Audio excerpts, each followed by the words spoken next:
ఎడారిలో సెలయేర్లు. ఏప్రిల్ 27వ తేదీ కొరకు వ్రాయబడిన ఈ భాగాన్ని మీకు చదివి వినిపిస్తున్నది సహోదరుడు పాల్ సుందరం.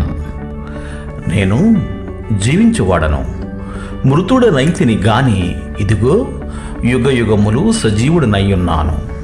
ప్రకటన గ్రంథము 1వ అధ్యాయము 18వ వచనము.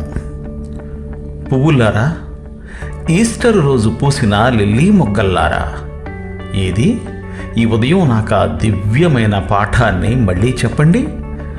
ఎన్నో కృంగియున్న హృదయాలకి మీరు అందించిన ఆ శాశ్వత జీవపు కథను నాకు వినిపించండి.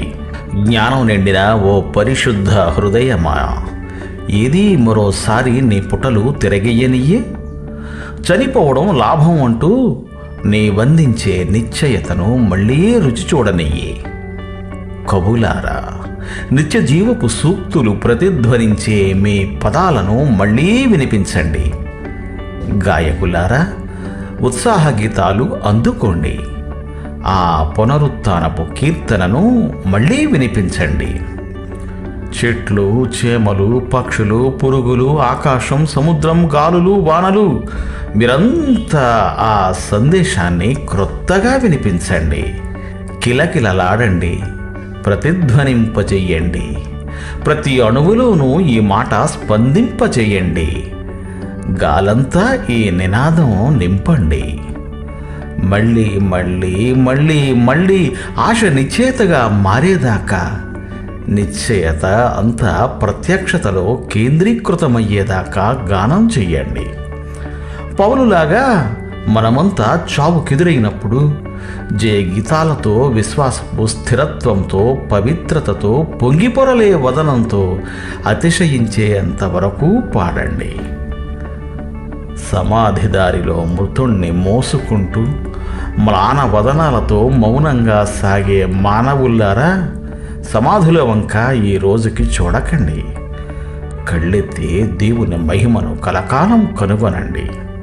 కన్నీళ్ల కాలం కదిలిపోయింది. పునరుత్థాన పుష్పాలు పకపకమన్నాయి.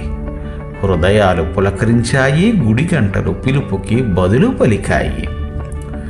క్రీస్తు ఇప్పటికీ మృతుడై ఉంటే, సాతాను చెరలో మ్రొగుతూ ఉంటే, పాతాళ కోపం నుంచి విముక్తుడు కాకుంటే, నీ కన్నీరు తుడిచేవాడు లేకుంటే, నిరాశకు తావుంది, దుఃఖానికి చోటుంది.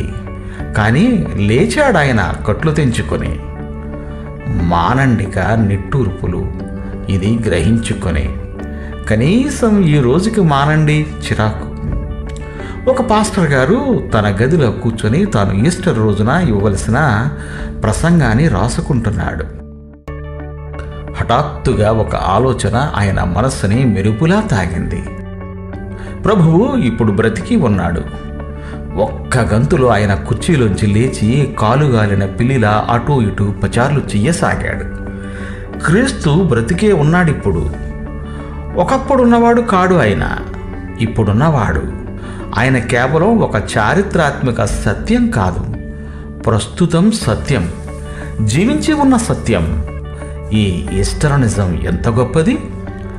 మరణం నుండి తిరిగి లేచిన క్రీస్తును మనం నమ్ముతాము. గతంలోకి మీ ముఖం తిప్పుకోకండి. ఆయన సమాధిని ఆరాధించకండి. బ్రతికి ఉన్న క్రీస్తుని ఆరాధించండి. ఆయన సజీవుడు కాబట్టి మనం సజీవులం, ఎప్పటికీ సజీవులం. దేవుడు మిమ్ము దీవించుగాక. Amen, amen.